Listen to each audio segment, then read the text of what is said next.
శుక్లాంబరధరం విష్ణుం శశివర్ణం చతుర్భుజం ప్రసన్నవదనం ధ్యాయేత్ సర్వవిఘ్నోపశాంతయేత్. గురుర్బ్రహ్మా గురుర్విష్ణుః గురుర్దేవో మహేశ్వరః గురు సాక్షాత్ పరబ్రహ్మ తస్మై శ్రీ గురవే నమః. వ్యాసాయ విష్ణురూపాయ వ్యాసరూపాయ విష్ణవే నమో వై బ్రహ్మనిధయే వాసిష్ఠాయ నమో నమః. కూజంతం రామ రామీతి మధురం మధురాక్షరం ఆరుహ్య కవితాశాఖాం వందే వాల్మీకికోకిలం. శ్రుతిస్మృతిపురాణానాం ఆలయం కరుణాలయం నమామి భగవత్పాదశంకరం లోకశంకరం. వాగర్ధావివ సంపృక్తౌ వాగర్ధప్రతిపత్తయే జగతః పితరౌ వందే పార్వతీ పరమేశ్వరౌ. సూక్తిం సమగ్రయతున స్వయమేవ లక్ష్మీః శ్రీరంగరాజమహిషీ మధురైః కటాక్షైః. వైదగ్ధ్యవర్ణగుణగుంభనగౌరవైర్యాం కండూలకర్ణకుహరాः కవయోధయంతి. హైమోధ్వపుండ్రమజహన్మకుటం సునాసం మందస్మితం మకరకుండలచారుగండం. బింబాధరం బహుళదీర్ఘకృపాకటాక్షం శ్రీవేంకటేశముఖమాత్మనిసన్నిధత్తాం. విమలపటి కమలకుటి పుస్తకరుద్రాక్షసస్తహస్తపుటి కామాక్షి పక్ష్మలాక్షి కలిత విపంచి విభాసి వైరించి. మనోజవం మరుతతుల్యవేగం జితేంద్రియం బుద్ధిమతాం వరిష్టం వాతాత్మజం వనరయూధముఖ్యం శ్రీరామదూతం శిరసా నమామి. ఆపదామపహర్తారం దాతారం సర్వసంపదాం లోకాభిరామం శ్రీరామం భూయో భూయో నమామ్యహం. నారాయణం నమస్కృత్య నరం చైవ నరోత్తమం దేవీం సరస్వతీం వ్యాసం తతో జయముదీరయేత్. జయతు జయతు దేవో దేవకీనందనోయం జయతు జయతు కృష్ణో వృష్ణివంశప్రదీపః. జయతు జయతు మేఘశ్యామలః కోమలాంగో జయతు జయతు పృథ్వీభరనాశో ముకుందః. హరి ఓం. పరమేశ్వర స్వరూపైన సభకి నమస్కారం. మహాభారతం ఇతిహాసం. ఇతిహాసము అన్న మాటకు అర్థాన్ని నేను మీకు అనేక చెప్పడం జరిగింది. ఇతిహాసం ఇది ఇట్లే జరిగినది అంటే కల్పిత కథ కాదు, యథార్థముగా జరిగినటువంటి విషయాన్ని వ్యాస భగవానుడు మన కొరకు అందించాడు సంస్కృతంలో. కారణజన్ములైనటువంటి నన్నయ్య గారు, తిక్కన గారు, ఎర్రాప్రగడ గారు ముగ్గురు కవిత్రయం ఆంధ్ర భాషలోకి దాన్ని అనువాదం చేశారు. అంత గొప్ప మహాభారతంలో ఆది పర్వము, ఆది అంటే ప్రారంభము, మహాభారత కథా ప్రారంభం ఎక్కడ జరిగిందో ఆ ఆది పర్వానికి సంబంధించినటువంటి విశేషాలను మీరు ఆది పర్వంలో వినడం జరిగింది. ఇక ఇప్పుడు మనం ప్రస్తావించబోయేటటువంటి పర్వాన్ని సభాపర్వము అని పిలిచారు. వ్యాసుల వారు పెట్టుకున్న పేరు సభాపర్వము. కవిత్రయం అనువాదం చేసినప్పుడు నన్నయ్య గారు కూడా దానికి సభాపర్వము అని పేరు పెట్టారు. సభ అన్న మాటకి అర్థం ఏమి అంటే కాంతితో తేజస్సుతో కూడుకున్నదై కొంతమంది వ్యక్తులు కూడేటటువంటి ప్రదేశానికి సభ అని పేరు. ఆ సభ యందు కొన్ని మర్యాదలు ఉంటాయి. ఆ సభ యందు కొంత కర్తవ్యత నిష్ఠతో వ్యవహరించవలసి ఉంటుంది. సభా మర్యాద అని ఒక మాట. సభ యందు ఎలా ప్రవర్తించాలో అలా ప్రవర్తించకపోతే వచ్చేటటువంటి శిక్ష ఏమి అంటే ఆయుర్దాయము క్షీణిస్తుంది. అందుకే సభాభ్య సభాపతిభ్యశ్చ వో నమో నమో అని రుద్రం. సభ సభాపతి శివస్వరూపం. భీష్మాచార్యుల వారు స్వచ్ఛంద మరణం వరం కలిగినటువంటి మహానుభావుడు. అంతటి మహానుభావుడు కూడా మరణించడానికి కావలసిన హేతు ఎక్కడ పండింది అంటే సభాపర్వంలో పండింది. సభాపర్వంలో ద్రౌపదీదేవి అడిగినటువంటి ప్రశ్నకి ధర్మం తెలిసి కూడా జవాబు చెప్పలేదు కాబట్టి ధర్మం తెలిసి ధర్మం అడిగిన వారికి సభలో జవాబు చెప్పకపోతే తెలిసి కూడా ధర్మాన్ని పైకి చెప్పకుండా ఆపిన వారు ఎవరున్నారో వారందరూ కూడా మృత్యువునకు వశులవుతారు. అంతటి స్వచ్ఛంద మరణ వరం ఉన్నటువంటి భీష్మాచార్యుల వారి శరీరం పడిపోవడానికి హేతువు కూడా సభాపర్వంలోనే వచ్చింది. అలాగే ద్రోణాచార్యుల వారు, అలాగే కృపాచార్యుల వారు, ఇంతమంది మహానుభావులైనప్పటికీ సభాపర్వమే వారి మృత్యువునకు హేతువై కూర్చుంది. ఆ పర్వమునకు సభాపర్వమని పేరు. ఇందులో అన్ని సభలే. అసలు పాండవుల యొక్క ప్రమేయం లేకుండా పాండవుల ఆలోచనకి సంబంధించినది కానిది, శ్రీకృష్ణ పరమాత్మ బాగా ఆలోచించి నిర్ణయం చేసినటువంటి కారణం చేత వచ్చిన సభ మయసభ. చిత్రం ఏమిటంటే ఊర్ధ్వలోకాల్లో కానీ అధోలోకాల్లో కానీ ఎక్కడా లేనంత గొప్ప సభ భూలోకం మీద వచ్చింది మయసభ. ఆ మయసభ పాండవాగ్రజుడైనటువంటి ధర్మరాజు గారిది. పాండవులది అన్న యాజమాన్యం పెద్దవాడు కనుక ధర్మరాజు గారిది. ధర్మరాజు గారిది మయసభ. కానీ ఆ మయసభ సమస్త అసూయ ద్వేషములకు కారణమైంది. ఆ మయసభ కారణం చేత దుర్యోధనుడు మణిసభ నిర్మాణం చేశాడు. మయసభ ఎంత గొప్పదో చెప్పడానికి, మయసభని పోల్చడానికి ఇతర సభలు చూసిన వాళ్ళు తప్ప పోల్చడానికి శక్తి కలిగిన వాళ్ళు కారు. అన్ని సభలు చూసిన వాడెవరు? ఒక్కొక్క సభలో ఎంత గొప్పగా ఉంటుంది, ఆ సభలో ఎటువంటి వివేచన జరుగుతుంది, ఎటువంటి నిర్ణయాలు జరుగుతాయి, ఎవరెవరు ఆ సభలో కూర్చుంటారన్న దాన్ని బట్టి ఆ సభ గౌరవం నిర్ణయింపబడుతుంది.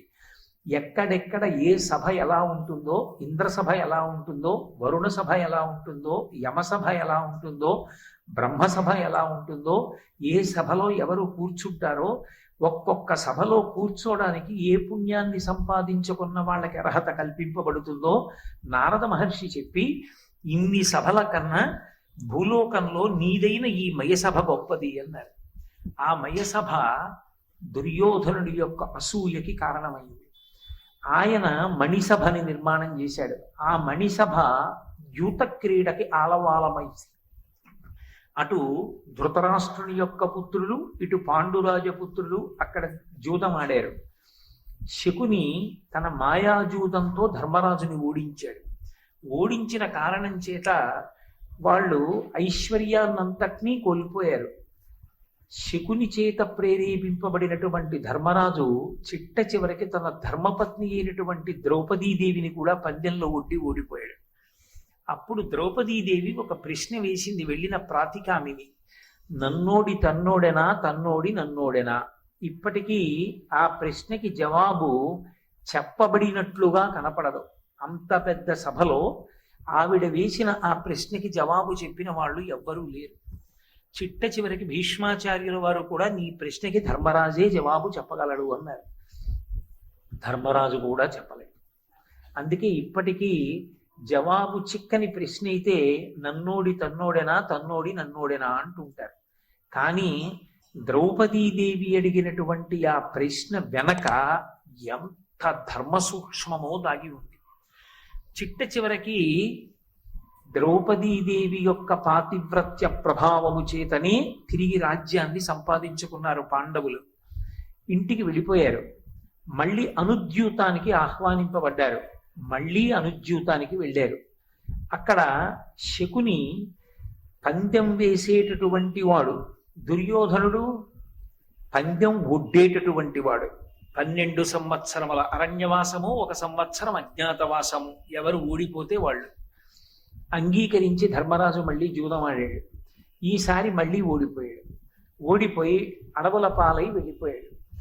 అలా ధర్మం పక్షాన నిలబడినటువంటి పాండవులు ద్రౌపదీదేవితో కలిసి అరణ్యవాసానికి వెళ్ళిపోతున్నటువంటి ఘట్టం దగ్గర సభాపర్వం పూర్తయిపోయింది. నారచీరలు కట్టుకుని ధర్మమూర్తులైనటువంటి పాండవులు తన ధర్మపత్ని అయినటువంటి ద్రౌపదీదేవితో కలిసి అరణ్యవాసానికి బయలుదేరిపోయినటువంటి సంఘటన దగ్గర పూర్తయిపోయినటువంటి సభాపర్వం శుభప్రదంగా పూర్తయింది అని చెప్పడం సాధ్యపడే విషయమా అంటే, ధార్మిక చింతన చేసి చూసినప్పుడు ఖచ్చితంగా చాలా మంగళప్రదంగానే పూర్తయింది. ఎందుచేత అంటే భగవంతుని యొక్క అవతార ప్రయోజనము ధర్మమే. ఆ ధర్మం కాపాడబడాలి.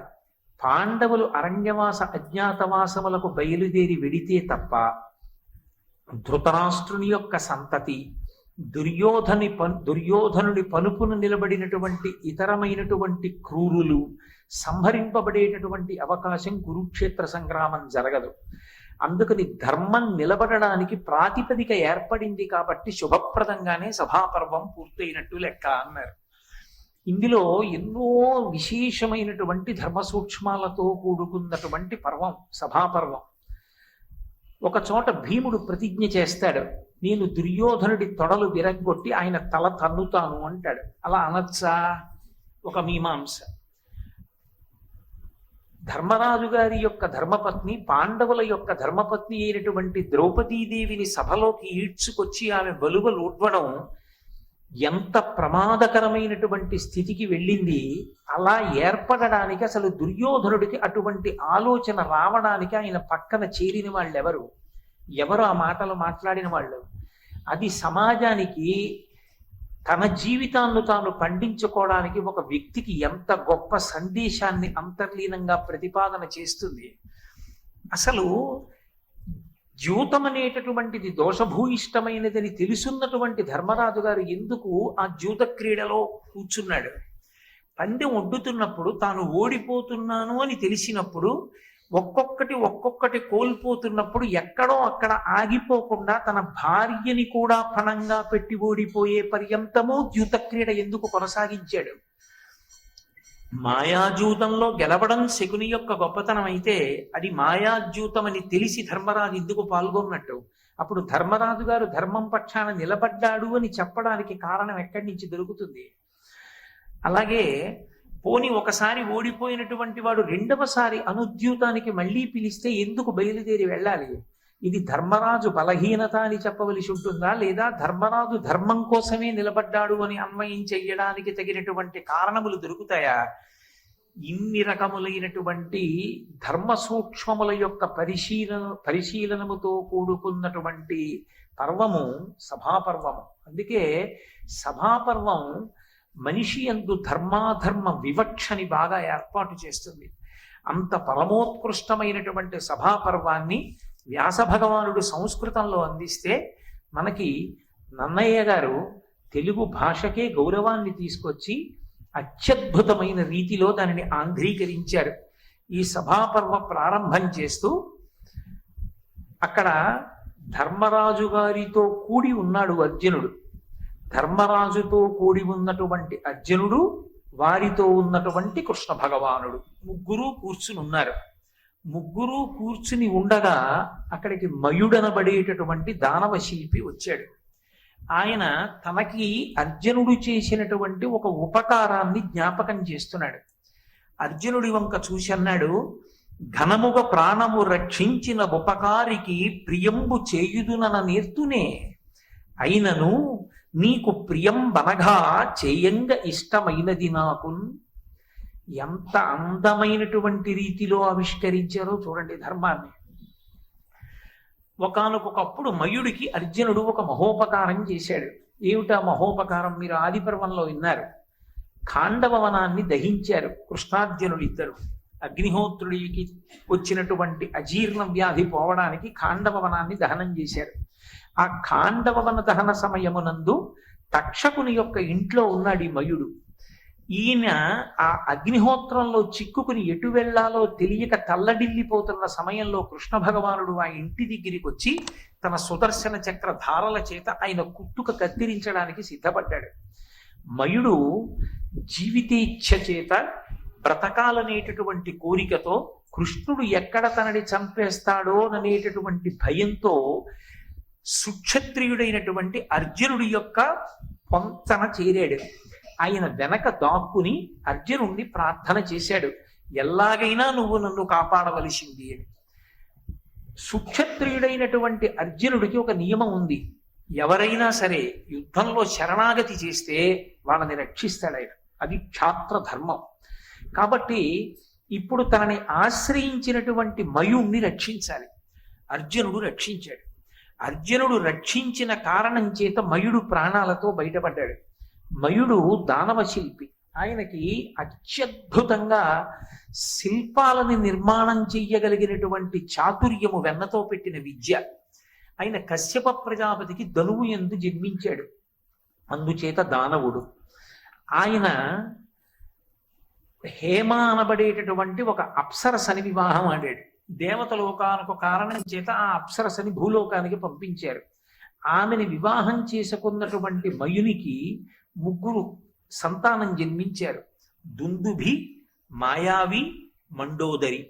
ఆ మండోదరిని వెంట పెట్టుకుని తాను అరణ్య మార్గంలో వెడుతున్నప్పుడే దశగ్రీవుడైనటువంటి రావణాసురుడు ఆ మండోదరిని చూచి ఈమెను నేను వివాహం చేసుకుంటాను అని కోరితే మయుడు మండోదరిని రావణాసురునికి ధర్మపత్నిగా ఇచ్చాడు. అప్పుడు రావణుడికి పట్టమహిషి అయింది మండోదరి. అటువంటి మయుడు గొప్ప దానవ శిల్పి. ఆయన తన శిల్పకళా చాతుర్యంతో ఎంత అద్భుతమైన విషయాన్నైనా సరే నిర్మించగలిగినటువంటి సమర్థత కలిగినటువంటి వాడు. ఆయన అర్జునుడి దగ్గరికి వచ్చి ఒక విన్నపం చేశాడు. ధనముగ ప్రాణము రక్షించిన ఉపకారికి ప్రియంబు చేయుదునన నేర్తునే. మనకి ఆర్షధర్మం ఒక మాట, కృతీచ ప్రతికర్తవ్యం యశధర్మ సనాతన. సనాతన ధర్మంలో అన్నిటికన్నా ప్రాణప్రదమైన విషయం ఏది అంటే ఉపకారికి తిరిగి ఉపకారం చెయ్యడం. ఉపకారికి తిరిగి ప్రత్యుపకారం చెయ్యడంలో ఎప్పుడూ వైక్లభ్యమును పొందరాదు. అసలు సాధారణంగా పరోపకారము వ్రతముగా జీవించగలిగినటువంటి వాడై ఉండాలి పురుషుడు. అథవా తనకి ఉపకారం చేసిన వారికి ప్రత్యుపకారం చేసేటప్పుడు మీనమేషాలు లెక్కించకూడదు. తప్పకుండా ప్రత్యుపకారం చెయ్యడానికి సిద్ధపడాలి. మయుడంటాడు, ఘనముగ ప్రాణము రక్షించిన ఉపకారికి ప్రియంబు చేయుదునన నేర్తునే. నువ్వు నాకు చేసిన ఉపకారం ఏదో చిన్న ఉపకారం కాదు, నువ్వు నాకు చేసిన ఉపకారం మహోపకారం.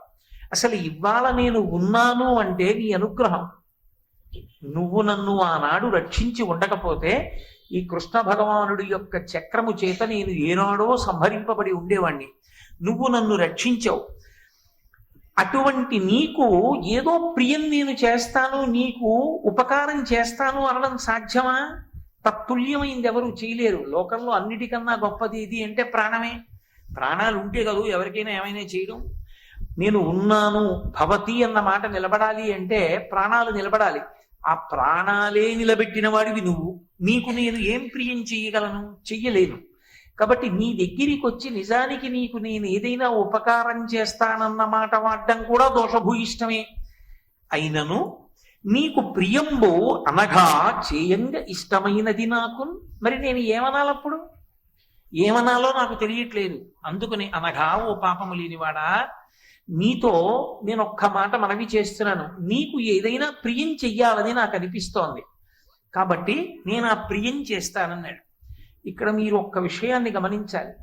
ఎవరో ఏదో ఉపకారం చేస్తారన్న కోరికతో అర్జునుడు రక్షించలేదు.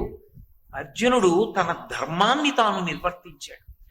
క్షాత్రధర్మాన్ని నిలబెట్టుకున్నాడు. సనాతన ధర్మం అసలు ప్రధానంగా దేని మీద నిలబడుతుంది అంటే చాతుర్వర్ణ వ్యవస్థ మీద నిలబడుతుంది.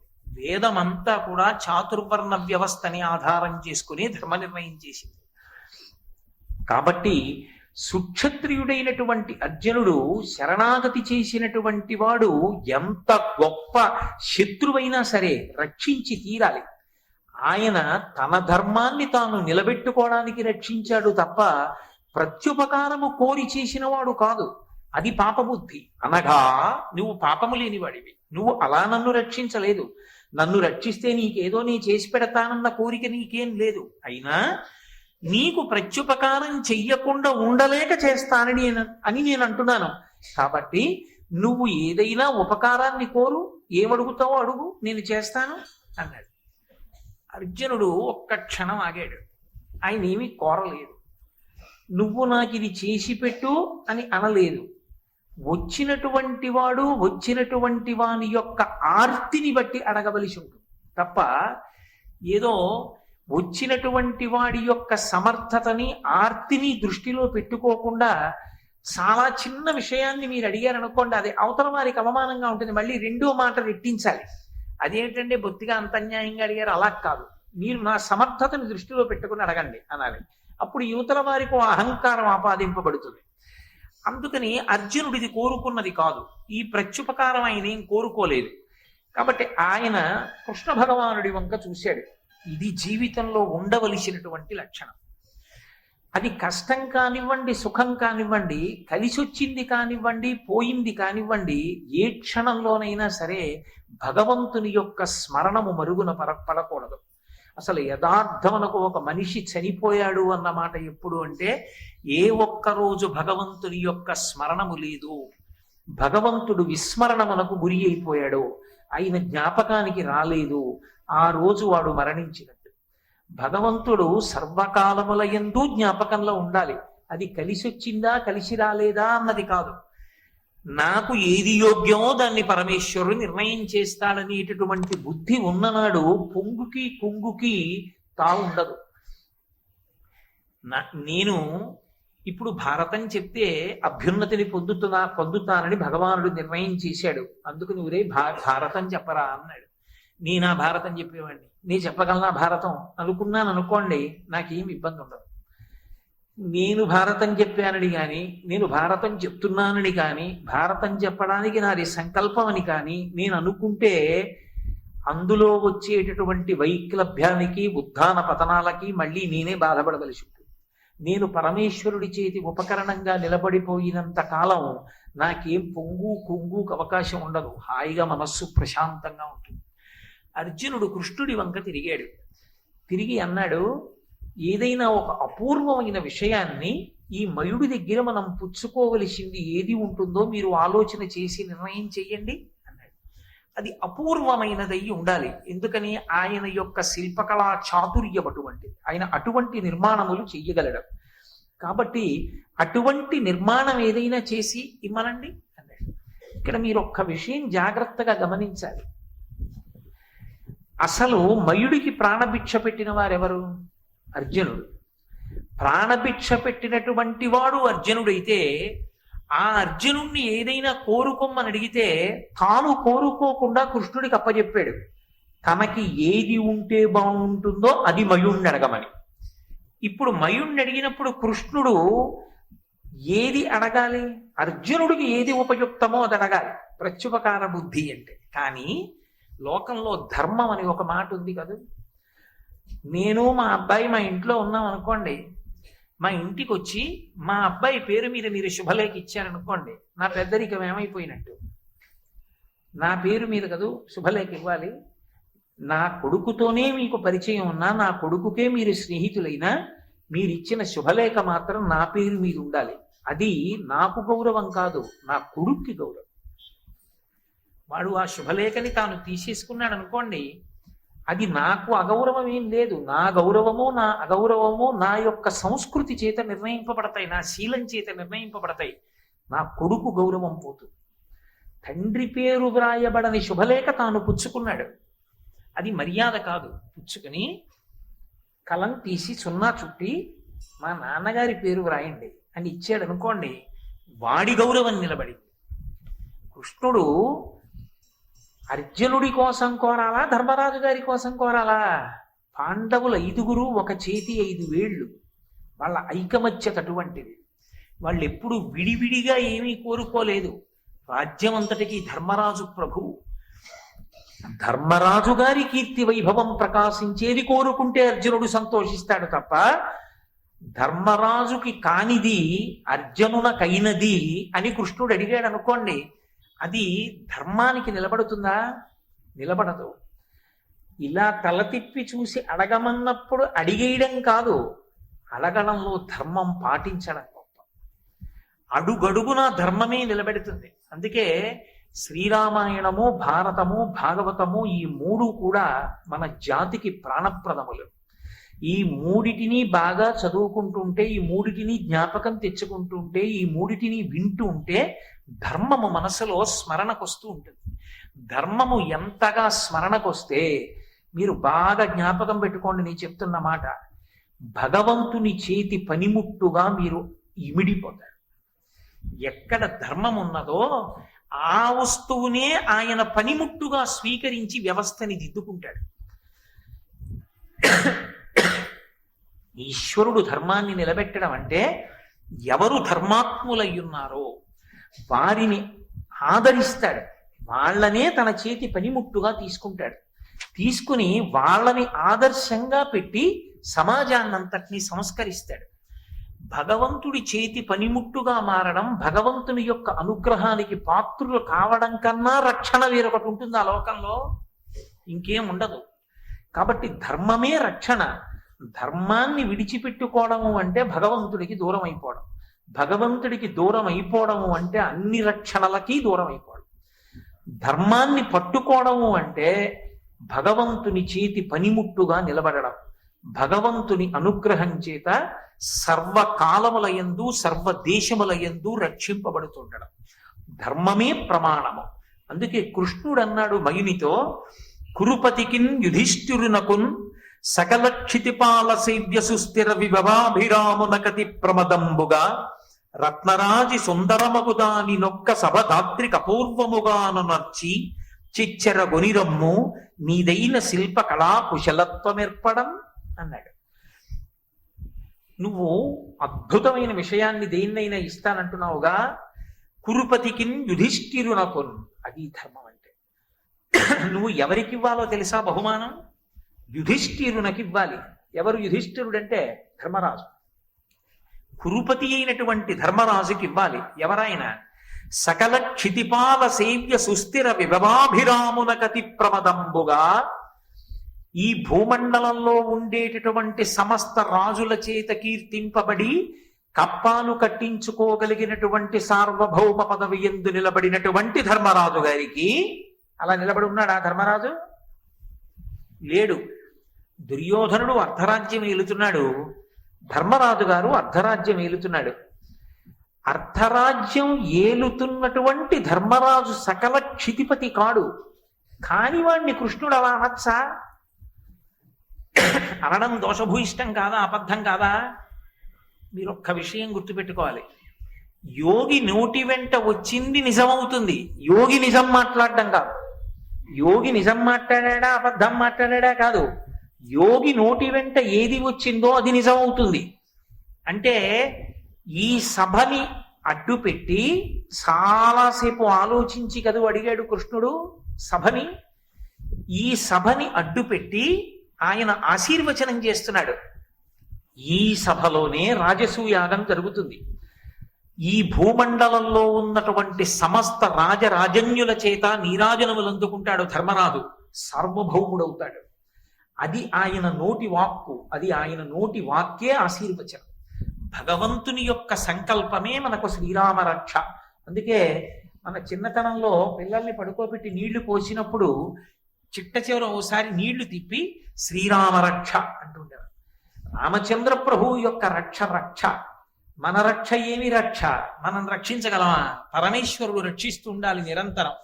అందుకని కురుపతికిన్ యుధిష్ఠిరునకున్ సకల క్షితిపాల సేవ్య సుస్థిర విభవాభిరామునగతి ప్రమదంబుగా రత్నరాజి సుందరమగుదాని నొక్క సభ ధాత్రి కపూర్వముగాను నర్చి.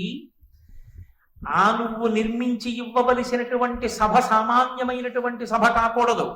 అది రత్నముల చేత పొదగబడినదై అసలు ఈ భూమండలంలోనే ఎప్పుడూ ఎక్కడా ఎవరి దగ్గర లేనంత గొప్ప సభలొక దానిని కొనిరమ్మో, తొందరగా చేసి తీసుకురా. నీదైన శిల్ప కళా కుశలత్వమేర్పడం. నువ్వు దానవ శిల్పివి, చాలా గొప్ప శిల్పకళా నైపుణ్యం ఉన్నవాడివని కదా చెప్తారు. నీ శిల్పకళా వైభవమంతా కూడా ప్రకాశించేటట్టుగా, అబ్బా ఏమి సభ అండి అని ఆ సభ చూడగానే నువ్వే గుర్తు రావాలి. ఎవరు నిర్మించారు ఈ సభ అని అడగకూడదు. మయుడు తప్ప ఎవరు నిర్మించగలరు? మయ సభ అనాలి. అటువంటి సభను ఒకదాన్ని తీసుకురా.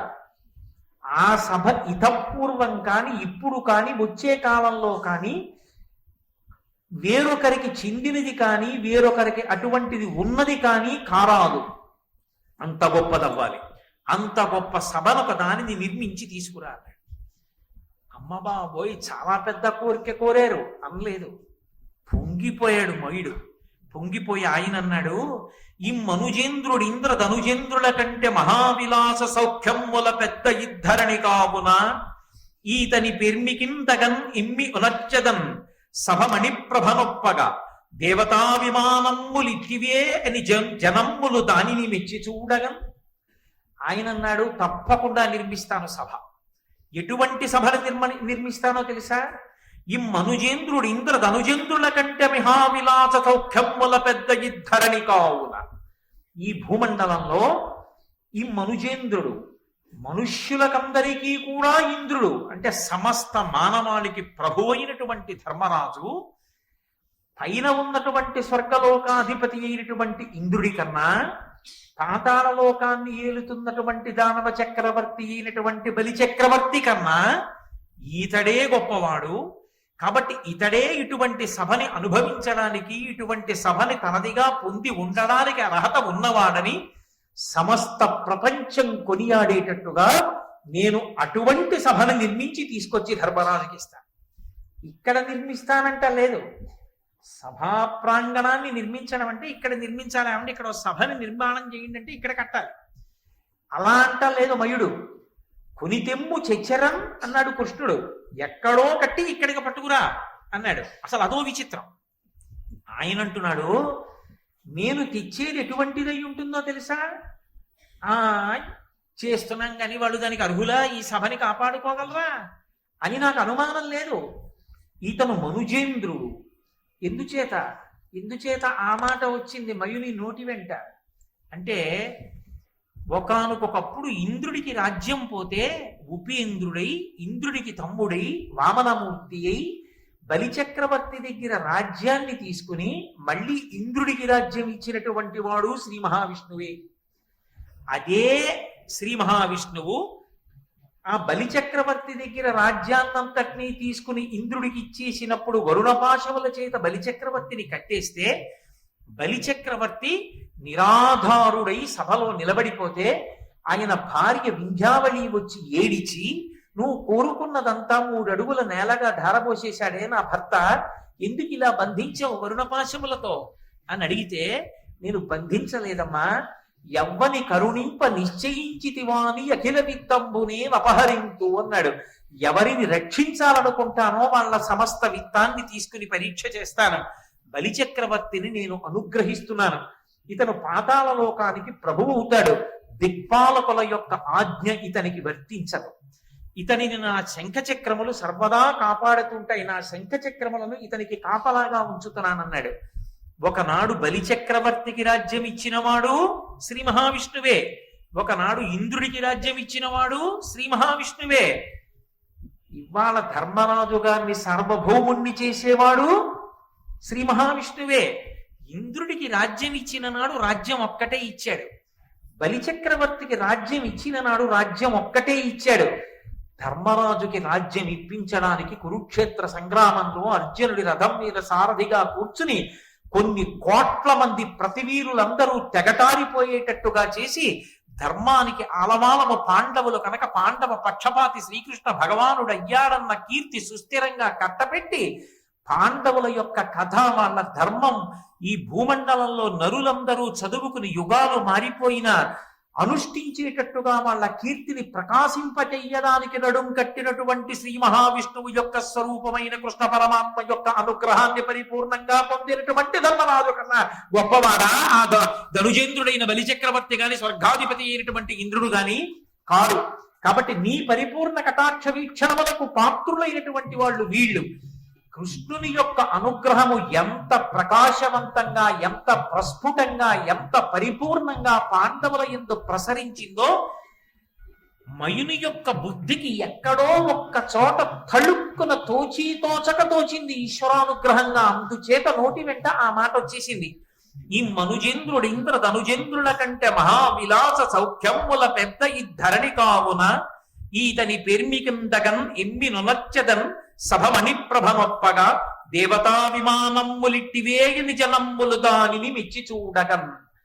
ఆ జనులందరూ కూడా మయసభని చూసి, ఓ దేవతల యొక్క సభలు, దేవతల యొక్క విమానాలు ఇలా ఉంటాయి అని దీన్ని చూసి చెప్పుకోవాలి. ఎందుకని వాళ్ళు దేవలోకానికి వెళ్ళి చూసొచ్చిన వాళ్ళు కారు. దేవతా విమానములు ఎలా ఉంటాయో వాళ్ళు మయసభని చూసి చెప్పుకుంటారు. అంత గొప్ప సభని నిర్మాణం చేస్తాను. అంతేకాదు, నేను ఈ సభా నిర్మాణం చెయ్యడానికి కావలసినటువంటి బంగారము, వజ్రములు, వైఢూర్యములు, మరకత మాణిక్యములు, నవరత్నములు మొదలైనటువంటి సామాగ్రిని అంతటినీ కూడా బిందు సరోవరమునందు దాచాను. ఎందుకు దాచవలసి వచ్చింది? ఎందుకు అవన్నీ దాచడం అంటే, ఒకప్పుడు వృషపర్వుడు అని ఒక రాజు ఉండేవాడు. మీరు ఆదిపర్వంలో విన్నారు. శర్మిష్ఠ యొక్క తండ్రి. ఆ శర్మిష్టకి దేవయానికి వచ్చినటువంటి కలహంలోనే ఆ దేవయానితో కలిసి శుక్రాచార్యుల వారు ఆ రాజ్యాన్ని విడిచిపెట్టి వెళ్ళిపోతాను అంటే వృషపర్వుడు వచ్చి వేడుకుని ఆ శుక్రాచార్యుల వారిని తన రాజ్యంలో ఉంచుకోవడం కోసమని దేవయానికి శర్మిష్టని దాసిగా చేశాడు. మీరు ఆదిపర్వంలో విన్నారా కదా. కాబట్టి అటువంటి వృషపర్వుడనేటటువంటి రాజుకి ఒక గొప్ప సభని నిర్మాణం చెయ్యడం కోసమని నేను ఒకానొకప్పుడు సంకల్పం చేసి తత్సంబంధమైనటువంటి రత్నములు సంభారములనన్నిటినీ బిందు సరోవరంలో దాచి ఉంచాను. ఆ ఒక్క సంభారములను తీసుకొచ్చి మయసభా నిర్మాణం చెయ్యడమే కాదు, భౌమాదిత్యుడనబడేటటువంటి రాజు ఒకానొకప్పుడు ఈ భూమండలంలో ఒక సుక్షత్రియుడై రాచరికం చేస్తూ గొప్ప తపస్సు చేసి ఋషి అయ్యాడు.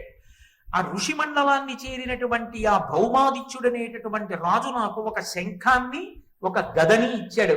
ఆ గద శత్రువులను దునుమాడుతుంది. ఆ శంఖం పూరించినంత మాత్రం చేత కొన్ని వేల మంది యొక్క కర్ణరంధ్రములు బద్దలైపోయి నెత్తురు కారిపోతుంది. అంత గొప్పదైనటువంటి ఆ శంఖం దేవదత్తాన్ని, ఆ గదని భీమసేనుడికి, దేవదత్తం అన్న శంఖాన్ని అర్జునుడికి కూడా తీసుకొచ్చి ఇస్తాను. దానితో పాటుగా ధర్మరాజు గారికి ఈ సభా నిర్మాణం చేస్తాను. అంటే కడుపులో ఎక్కడో అర్జునుడికి కూడా ఉపకారం చెయ్యాలన్న కోరిక ఉంది. కాబట్టి అర్జునుడికి దేవదత్తాన్ని ఇస్తూ, భీమసేనుడికి గద ఇస్తూ, ధర్మరాజు గారికి మయసభ ఇస్తాను. అంటే శ్రీకృష్ణ పరమాత్మ యొక్క సంకల్పమే మయుని యందు ఆలోచనగా మారింది.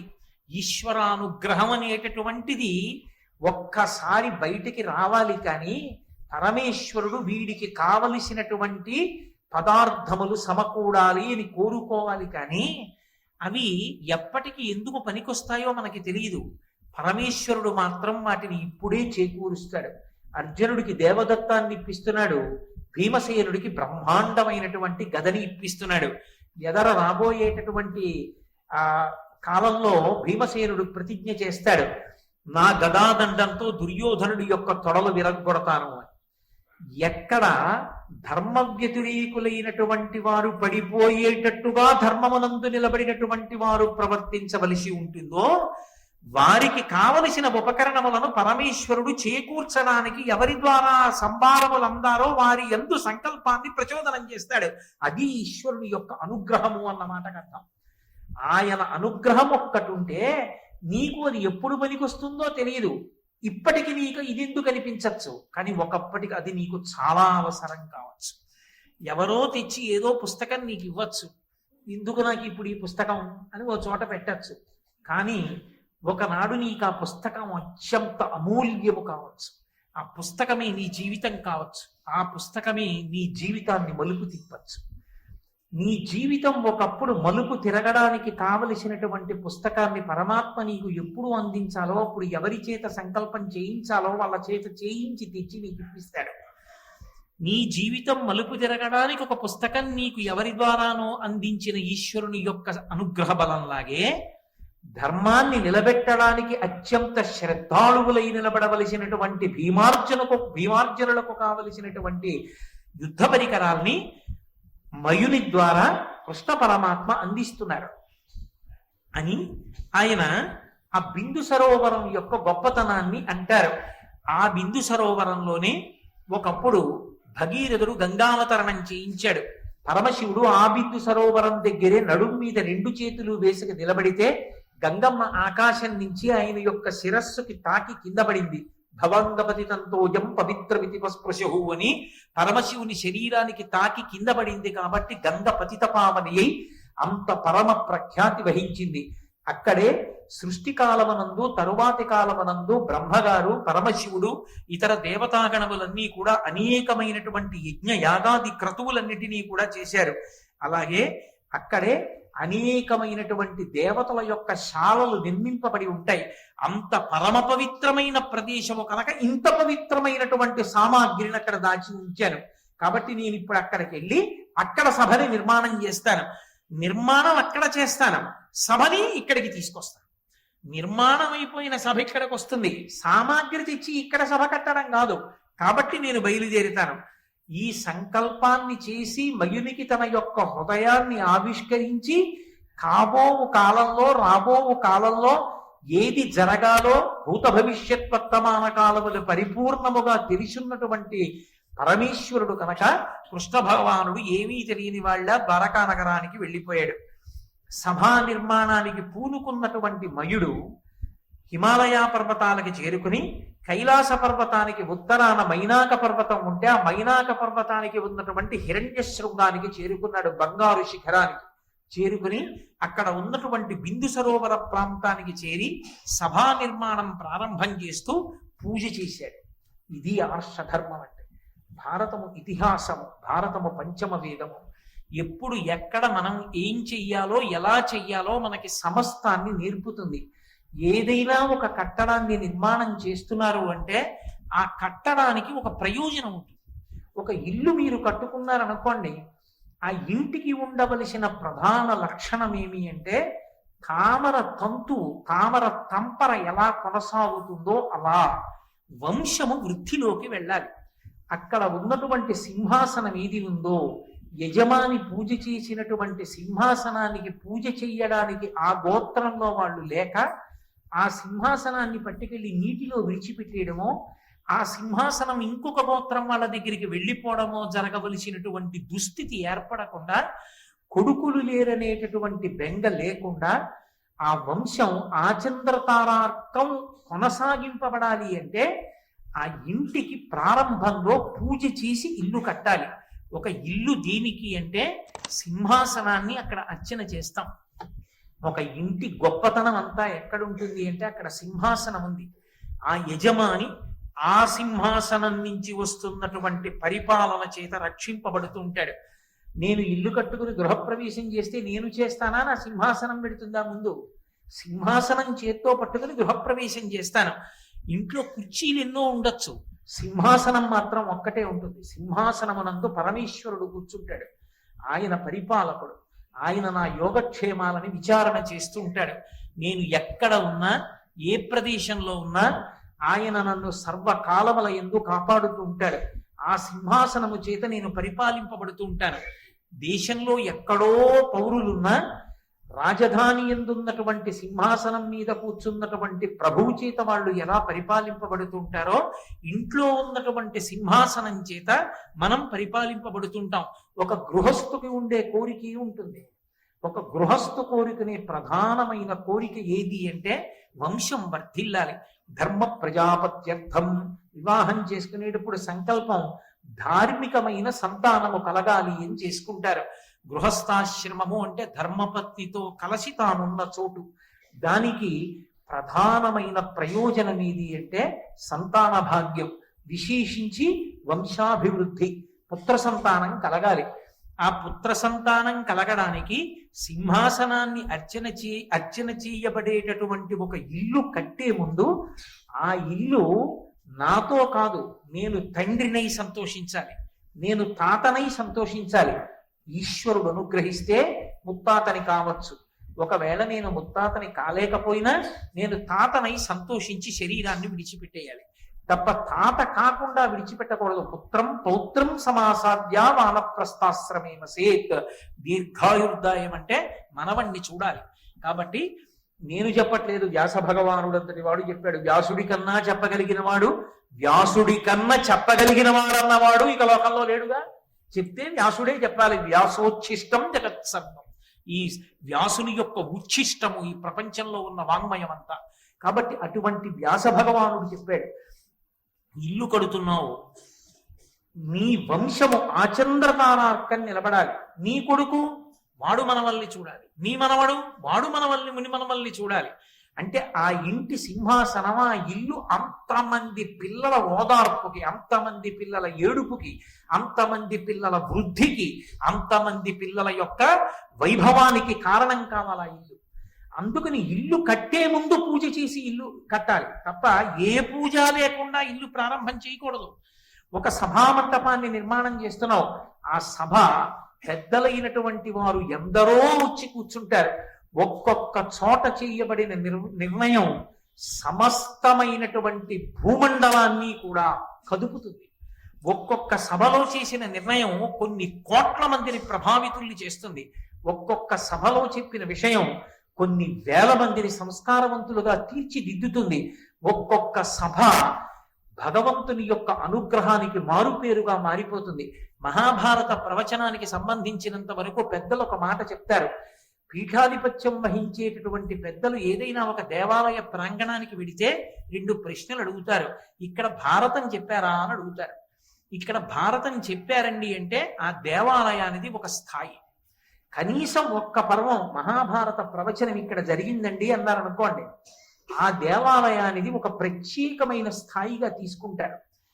ఎప్పుడూ ఇక్కడ భారతం చెప్పలేదండి, పోనీ కనీసం భారతం చదివారా, ఇక్కడ చెప్పేవాడు లేకపోతే భారతాన్ని చదివితే విన్నారా, కూర్చుని భారతం చదివారా ఎవరైనా? ఎప్పుడూ ఇక్కడ భారతం చదవలేదండి. ఆ దేవాలయం స్థాయి ఒకటి.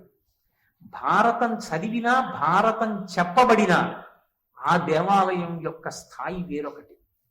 అటువంటి చోట భగవంతుని యొక్క పరిపూర్ణమైనటువంటి అనుగ్రహం ఆ వాయు తరంగముల యందు నిలబడిపోతుంది.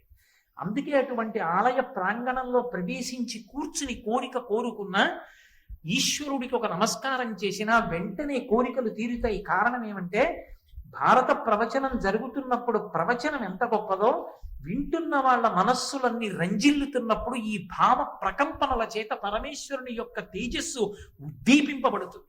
ఉద్దీపింపబడి ఆయన శక్తి పెరిగి ఆయన మరింత మంది కోరికలు తీర్చగలిగినటువంటి వాడు అవుతాడు.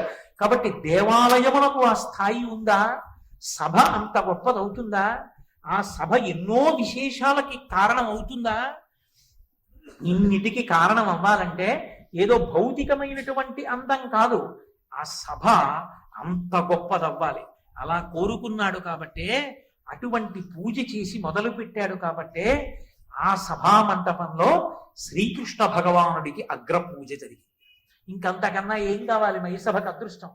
కాబట్టి ఆయన దాన్ని ప్రారంభం చేస్తూ దేవ బ్రాహ్మణులకు నానావిధ పూజల తర్పణము చేసి ధరిత్రీవనిత కపూర్వ శ్రీకావింపతొడంగమయుడు కడురమ్యముగన్. ఆయన అనేకమైనటువంటి దేవతల యొక్క మూర్తుల్ని ఆరాధన చేశాడు. ఒక భూమి మీద ఒక మంటపాన్ని నిర్మాణం చేసేటప్పుడు అది గృహమా, ఆరామమా, మంటపమా, సభ, ప్రాంగణమా విడిచిపెట్టండి.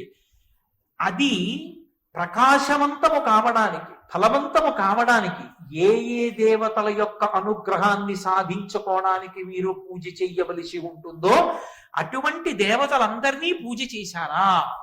మయుడు అటువంటి దేవతలందరినీ కూడా నానావిధ పూజల తర్పణము చేసి వాళ్ళందరినీ కూడా అనేక రకములైనటువంటి పూజల చేత అర్చించి తృప్తిపరిచాడు. పూజించిన వాడు పూజనీయుడవుతాడు. మీరు ఆ మాట బాగా జ్ఞాపకం పెట్టుకోవాలి. ఎప్పుడు పూజ చెయ్యడం ఎందుకో తెలుసా? పూజ చేస్తే పరమేశ్వరుడు ప్రీతి పొందుతాడు అని నేను ఒక మాట చెప్పాను అనుకోండి, ఆ మాట చాలా వదులుగా ఉంటుంది. ఎందుకో తెలుసా?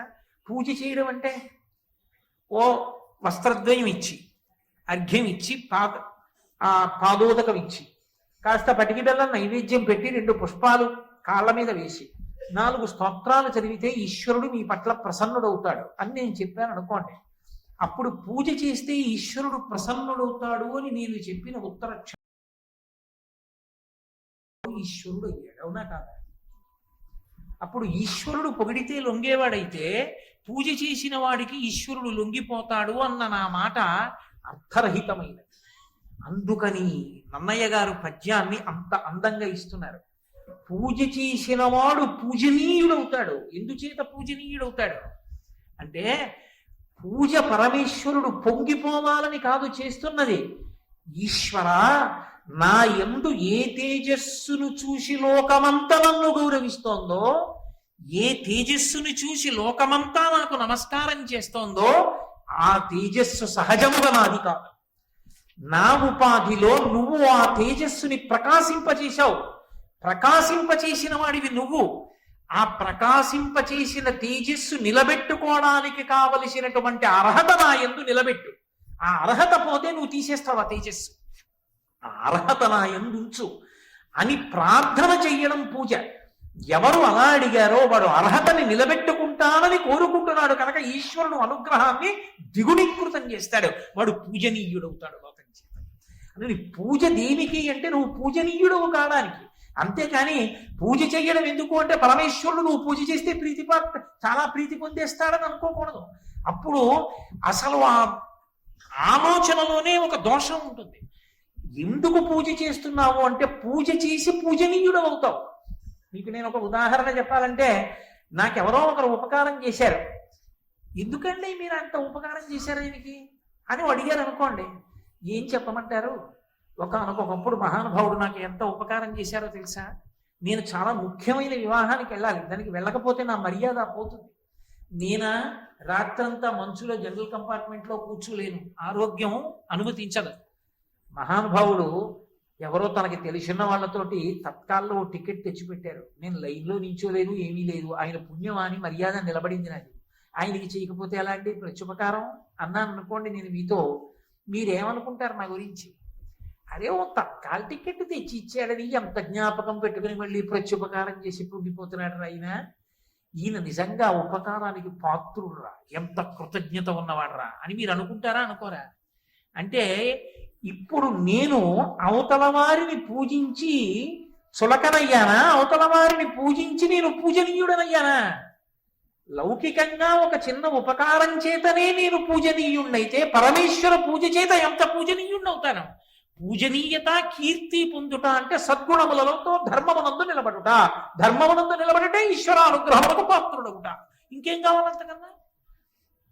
అందుకని తాను నిర్మాణం చెయ్యాలనుకున్నటువంటి సభ ఓ 10,000 మంది కాపలాదారులతో, లోపల రత్నాలున్నాయి, వజ్రాలున్నాయి, ఎవరెడతారో అని చెప్పి ఎవ్వరూ వెళ్లకుండా లోపలికెళ్ళేటప్పుడు ఒళ్ళంతా తడిగి లోపలికెళ్ళి బిక్కుమంటూ చూసొచ్చేది కాకూడదు. అది ఒక అద్భుతానికి కారణం కావాలి. సాక్షాత్ పరమేశ్వరుడైనటువంటి శ్రీకృష్ణ భగవానుని అగ్రపూజకి కారణమైంది. కురుక్షేత్ర యుద్ధానికి బీజం అక్కడే పడింది, మైసభలో దుర్యోధనుడి తొట్టుపాటులో. అదిగో అంతటి అపూర్వ తేజస్సు కలగాలి అంటే మన ప్రజ్ఞ చేత నడవదు. మనం గోడ కట్టగలమేమో, రత్నాలు తాపడం చేయగలమేమో, దాని చిరస్థాయి, దాని కీర్తి ఎక్కడ నుంచి వచ్చింది అంటే నీవు చేసిన పూజ నుండి వచ్చింది. అందుకేనేమో మయుడు చేసిన పూజే కారణమేమో మహాభారతంలో మయసభ ఒక్కటి ఏకపాత్రాభినయనమై ఏకంగా మిగిలినవన్నీ కూడా అలా చేయరు. దుర్యోధనుడు మయసభలో ఏకపాత్రను అభినయించుట అది ఒక పెద్ద విశేషమై కూర్చుంది అంతే లోకంలో. బహుశా మయుడు చేసిన పూజే నీవు. కాబట్టి భారతాన్ని కేవలం జరిగిన కథగా వినకండి, అది కాదు వ్యాస హృదయం. వ్యాస హృదయం ఎప్పటికీ ధర్మాన్ని లోకానికి అందించడం. ఒకటి నిర్మాణం చేసే ముందు తత్సంబంధమైన దేవతా పూజ చెయ్యాలి. కాబట్టి ఆయన బ్రాహ్మణులను పూజ చేశాడు. ఎందుకని? వాళ్ళు వేదం చదువుకున్నారు. వాళ్ళు చదువుకోని నాడు, వాళ్ళు చెప్పడానికి సిద్ధంగా లేని నాడు ధర్మము లోకమునందు నిలబడదు. కాబట్టి వారిని పూజించాలి. అందుకని బ్రాహ్మణ పూజ చేశాడు. బ్రాహ్మణ పూజ చేసి, దేవ పూజ చేసి ఆయన ధరిత్రీవనితకు అపూర్వశ్రీ కావింప, ధరిత్రీవనితకు అన్నారు నాన్నయ్య గారు. ఈ భూకాంతకే కొత్త అలంకారాన్ని తొడుగుతున్నట్టు. కాంతకు ఉండే లక్షణం ఏమిటండి? అపూర్వాలంకారముల యందు ప్రీతి ఉంటుంది. ఎన్ని ఉన్నా అబ్బా ఇది కూడా ఉంటే బాగుంది అనుకుంటారు. ఆభరణము చేత అతివకు కాదు, ఆ ఆభరణములు పెట్టుకున్న కొద్దీ కూడా వాళ్ళ మనసు రంజిల్లుతుంది. ఎవరు అందంగా ఉన్నారు, ఎవరు అందంగా లేరు, మనకెందుకు వచ్చిన గొడవ? అందం అన్నది చూసేవాడి కన్నుల్ని బట్టి ఉంటుంది. దానికోసం కాదు తాపత్రయం. పెట్టుకున్న ఆవిడ అందంగా ఉందా అండి, ఆవిడ అందంగా లేదు, నీకెందుకు అవన్నీ? నీకు అనవసరం. నీకు ఎవరైనా కామాక్షి స్వరూపమే. ఎవరు పెట్టుకున్నా తల్లి కామాక్షి. కామాక్షి మెడలో ఏం పెట్టుకుంటే అందంగా ఉండదు? ఎవరు పెట్టుకున్నా అందమే. తల్లి కామాక్షి అయినప్పుడు నీకేమిటి బాధ? అందుకోసం కాదు విచారణ. దేనికోసం విచారణ అంటే మనస్సు రంజిల్లడం. కృంగొత్త ఆభరణములు ఎన్ని పెట్టుకుంటున్నా అబ్బా దీనికన్నా ఇంకా ఇది కూడా ఉంటే బాగున్నది, పెట్టుకున్నప్పుడు సంతోషించి రాగరంజితమైన ముఖము కలిగినటువంటి కులస్త్రీ ఎలా ఉంటుందో అలా ఈ భూకాంత పొంగిపోయే ఆభరణాన్ని తొడుగుతున్నట్ట మయుడు. భూకాంత పొంగిపోయేటట్టుగా తీసుకురావాలంటే అది భూమి మీదది కాదు, ఎక్కడదో తెచ్చి భూమి మీద పెడుతున్నాడు. అది కృష్ణ హృదయం. ఇక్కడే ఇందులోవే తెచ్చి ఇక్కడ కట్టట్లేదు, ఎక్కడో కట్టి ఇక్కడికి తెచ్చి పెడుతున్నాడు. అది భూకాంత అలంకారం అవుతోంది. కాబట్టి అపూర్వశ్రీ కావింపతొడంగమయుడు కడు రమ్యముగా కడురమ్యంగా బహువందంగా ఆ మయసభ నిర్మాణం చేయడానికి సిద్ధమవుతున్నాడు. వెళ్ళాడు, అక్కడ దాచిపెట్టిన సంభారాలన్నింటినీ పైకి తీశాడు. ఆ బిందు సరోవరంలో సభా నిర్మాణం చేశాడు. విమలం మణిమయములకు దూలములం కంబముల గోడలను వేదులను కుట్టిమములు చుట్టిన ప్రాకారములను కరమొప్పు చూడ రచయించే సభను. ఆయన ఎంత గొప్ప సభా నిర్మాణం చేశాడంటే, విమల మణిమయములకు దూలములం, మణులతో కూడినటువంటి పెద్ద పెద్ద దూలాల్ని నిర్మాణం చేశాడు. అవన్నీ మణులతో ఉంటాయి కాబట్టి వాటి కాంతులు అన్ని వైపుకి పడుతుంటాయి. లోపల ఇంకా తాత్కాలికమైనటువంటి దీపాలు అక్కర్లేదు, ఆ మణుల యొక్క కాంతులు ప్రసరిస్తుంటాయి అన్ని వైపులకి. దానితో పాటు కంబములను బంగారు స్తంభములను నిర్మించి దానికి రకరకములైనటువంటి మణులను మాణిక్యములను తాపడం చేశాడు. గోడలను వేదులంటే అరుగులు, అరుగులు కట్టకపోతే అసలు అందమే లేదు, అసలు అరుగే అందం. అందుకే మా చిన్నప్పుడు ఏదో 3వ క్లాస్లోనే ఎప్పుడో ఉండేది, అరుగులన్నిటిలో నువ్వు అరుగు మేలు పండితులు కూర్చోండు మా అరుగు మేలు అని. ఓ అరుగు ఉంటే అర్థం బద్దం లేని కబుర్లు చెప్పుకునేవాళ్ళు కాదు, చక్కగా ఏ రామాయణం గురించో భారతం గురించో భాగవతం గురించో చెప్పుకునేవాళ్ళు. 2 3 అక్కడ చేరి మాట్లాడుకుంటే ఆ యజమానికి అభ్యున్నతి, ఆ ఇంటికి అభ్యున్నతి. అది విందామనుకున్న వాళ్ళందరూ వచ్చి చుట్టూ కూర్చుంటారు. వాళ్ళకి ఒక బుక్కిడు మంచినీళ్ళు ఇచ్చిన పుణ్యం పురుషార్థం. అంటే ఎవరికైనా ఇవ్వాలి, భారతం విన్న వాళ్ళకే వినాలని ధర్మం కాదు, ఎవరికైనా ఇవ్వచ్చు. అది భాగవతులకు ఇవ్వడం మరింత సంతోషంగా, అది నా ఉద్దేశం. కాబట్టి అటువంటి వేదులను కుట్టిమముల చుట్టిన ప్రాకారములను, రాతితో కూడుకున్నటువంటి గోడల్ని ప్రాకారములను సభ చుట్టూ నిర్మాణం చేశాడు. కరముప్పు చుండ రచయించే సభను చాలా అద్భుతమైనటువంటి రీతిలో ఆ మయసభనంతటినీ కూడా నిర్మాణం చేశాడు. ఈ మయసభ నిర్మాణంలో ఉండేటటువంటి విచిత్రం ఏమిటి అంటే, నన్నయ్య గారు ఒక సీస పద్యంలో చాలా అద్భుతమైన రీతిలో ఆవిష్కరించారు. చిత్రం ఏమిటంటే, అంత గొప్పదా అండి, అబ్బా మయసభ ఇంత చెప్తున్నారు, అది ఎలా ఉంటుందో, ఎలా కట్టాడో అన్నప్పుడు ఒక్కసారి తినిపించలేదు నన్నయ్య గారు. కొంచెం తినిపించారు.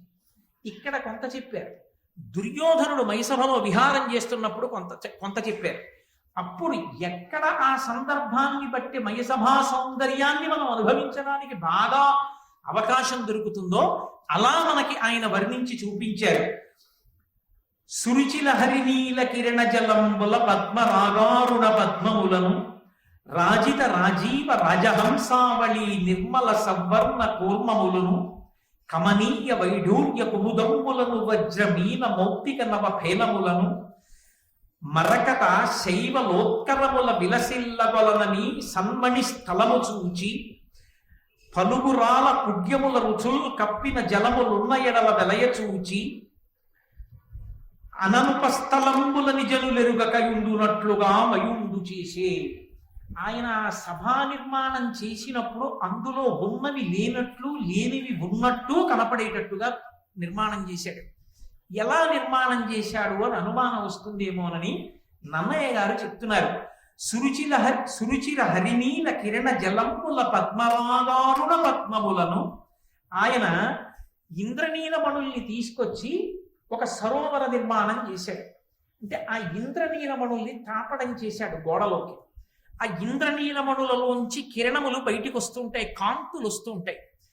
అందులోంచి వచ్చేటటువంటి కాంతుల వలన అవి ఎలా కనపడతాయంటే ఏదో అక్కడ నీళ్లున్నట్లుగా కనపడుతుంది. ఆ ఇంద్రనీలమణుల యొక్క కిరణముల ప్రసారం అలా అన్ని వైపుల నుంచి వచ్చేటట్టుగా నిర్మాణం చేశాడు.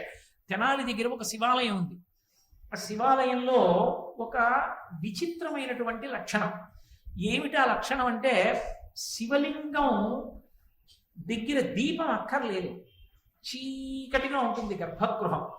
కానీ మీరు నందీశ్వరుడు యొక్క శృంగముల మీద చెయ్యి పెట్టి ఇలా లోపలికి చూస్తే నందీశ్వరుని యొక్క కన్నులలో పొదగబడినటువంటి మణుల యొక్క కాంతి శివలింగం మీద పడి మీరు శృంగముల మధ్యలోంచి చూసినప్పుడు మాత్రం శివలింగం ప్రకాశవంతంగా భాసిస్తుంది. అలా నిర్మాణం చేశారు. తరువాతి కాలంలో ఆ నందీశ్వరుడి కన్నుల్లో ఉన్నటువంటి ఆ మడులు ఎత్తుకుపోయారు. కాబట్టి ఆ శివాలయం అలా ఉండిపోయింది. నేను వెళ్ళి దాన్ని చూసి వచ్చాను కూడా శివాలయాన్ని, కాబట్టి చెప్పగలుగుతున్నాను మీతోటి. కాబట్టి ఆయన ఆ ఇంద్రనీలమణులలోంచి వచ్చేటటువంటి కాంతుల చేత అక్కడ నీరు ప్రవహిస్తోందా అన్నట్టుగా ఒక సరోవరం ఉన్నట్టుగా నిర్మాణం చేశాడు. అందులో మళ్ళీ పద్మరాగారుణ పద్మములను, అందులో పద్మరాగమణులతో కామన పూలు పెట్టాడు. ఇప్పుడు అవి ఎలా ఉన్నాయి? ఎర్రటి పద్మాలు ఆ కొలనులో ఉన్నాయేమో అనిపిస్తుంది. ఇలా దూరంగా నిలబడి చూశారనుకోండి, ఇంద్రనీలమణుల యొక్క కాంతుల చేత నీరున్నట్లు, ఇంద్రనీలమణుల కాంతులు ఆ నీటి మధ్యలో పద్మరాగమణుల చేత ఎర్రటి పద్మాలు పెట్టాడు. అందుకని నిజంగా ఎర్రటి తామర పూలు ఉన్నట్టు కనపడుతుంది.